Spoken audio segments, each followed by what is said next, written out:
So you got this very diverse group of people that the Democrats pretend to care about, which are now protesting one of the most insane legislations around the world, which is a bill that apparently would fine anyone associated with the shop for trying to stop a shoplifter. They would fine them around $80,000. Just imagine, who thought that this is a good idea? How can you run a country like this? It's ridiculous, right? So like some guy comes into your store in order to steal, and if you try to catch him, you can pay up to $18,000. That is ridiculous. I genuinely do not think that this is anything else besides malice. I do not think that you can call this anything else besides the party of crime. It's like if criminals elected these people. Like if I was a criminal and I could control what the lawmaker passes, this is legitimately what I would make him pass. I mean, this is like short of decriminalizing theft. Now, what's interesting is that there are people on Twitter that legitimately defend this. Like, there are people on Twitter who play language games. So if you say there's looting in California and people want their stores to stop getting looted, I will say, well, no, actually, let's see, like, looting is different than shoplifting. And the legal definition is that it is different. But, like, here's the thing. Like, shoplifting, when you hear the word, when a person hears the word shoplifting, like, what do they think? They think about a guy going into a store and maybe stealing some goods, probably less than $500, and walking out of the store, right? Like that's what shoplifting is. So like, is that a crime that is that dangerous? I mean, it's definitely severe, but it's not a societal endangerment type of crime. But what is looting? Well, looting is when you go into a store and you take everything that's not nailed down. And now it's a lot more serious because the store can go bankrupt, because the insurance in that area can go up, because people can be put out of a job, because others, entrepreneurs might decide not to start a business there. So looting is a lot more serious, right? Now, the difference between looting and shoplifting is completely blurred in California, yeah. Because yes, like you have a guy goes into your store and steals like $500 worth of goods. Perfect, that's shoplifting. But then you have 10 other guys that do the same. And after the 20th guy, you as the store owner probably don't notice a single difference between looting and shoplifting. Like your store has been looted at that point. Like you cannot operate a business. And you have like all these leftists on Twitter going around saying, wait, actually there's a difference. And I'm like, is there? Go start a business in California then. Go start a business in California. They won't do it. They won't fucking do it because they know. I genuinely do not understand why they are defending this. Why any human being would potentially defend this unless you sympathize with the criminals. There is no other explanation. Or you sympathize with the people that are going to buy that property. I'm genuinely curious, like when the store owners shut down, who buys their property? Like that's what people should be looking into. Like when a store finally is unable to keep their doors open and they have to close shop, who buys that property? And then you'd see what type of institution or what person has an interest in this thing to go on. Because I generally find it the most bizarre thing. Like, no other country does this. Like, to sympathize with the criminals at such an extent. I do understand, like, sympathizing with the criminal when that you consider the law-abiding citizen to be its lesser. And I'm willing to bet, because I made another video and I explained this. I lived in a neighborhood with people from all walks of life. And I know how criminals think. In this situation, they think less of the law-abiding citizen. They would think that the law-abiding citizen is a moron. They would think like, okay, well, I can go and take items from a store without paying. And the law-abiding citizen pays. Like, of course, they will think that they are above it. They will think that, well, the law-abiding citizen is stupid. Like, why doesn't he take it as well? Why does he pay for it?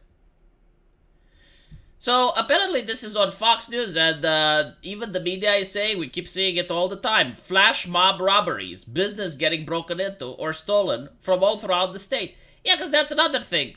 Usually when the criminal is acting alone, he doesn't have the same courage, the same conviction. He may get stopped, even though it's illegal to stop him, it may happen. So what they do is they organize, they create flash mobs. And they all go in, they take everything that's not nailed down, and then they leave. And you know, the law says that if they shoplift under $1,000, it's illegal to stop them. But when they go with a flash mob, how do you know how much they take? And by the way, like someone asked, how does the police officer know how much they stolen?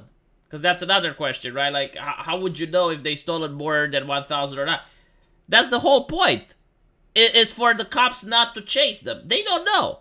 There's no way of knowing unless like he managed to steal like something that's obviously expensive, like the last version of an iPhone or an expensive television set.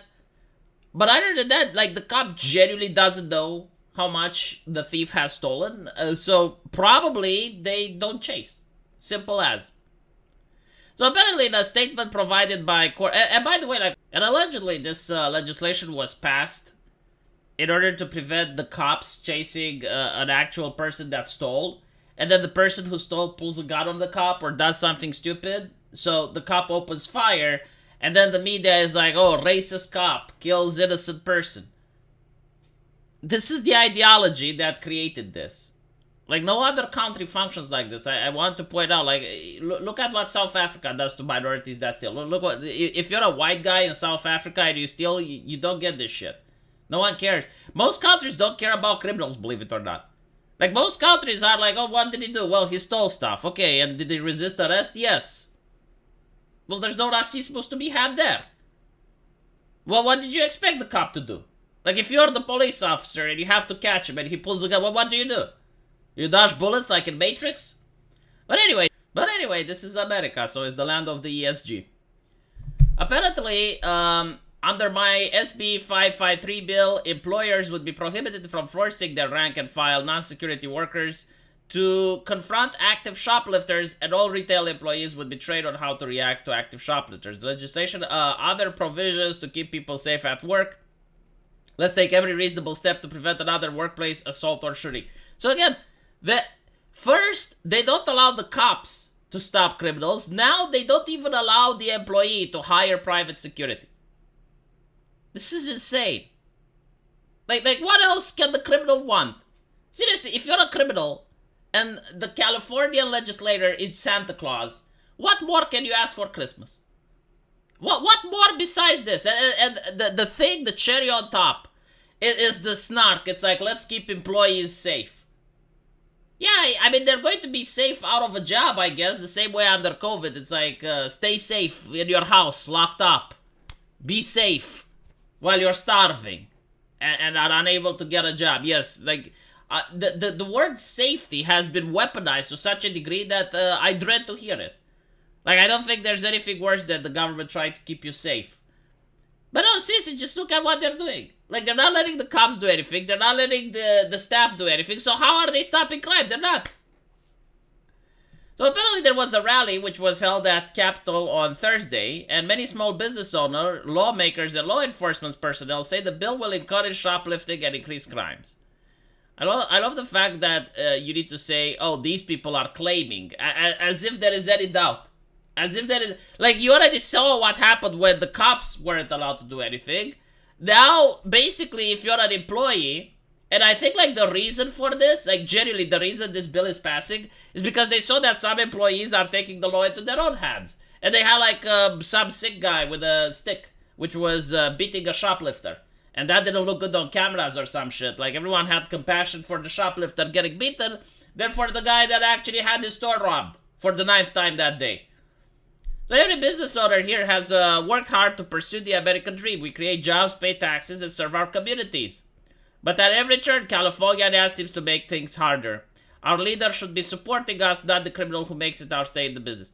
What's interesting is that you look at this and again, like, yeah, you see the lack of diversity. I mean, I know from the left perspective, this is a lot of diversity. But, like, where are the white store owners? Like, why aren't they here? Where are the black store owners? Why aren't they here? So on and so forth. Like, is this a problem that only affects this community? Because I don't think that's the case. So California has become increasingly lawless as a result of poor public policy decisions that essentially decriminalize property crime and hardcore drug use.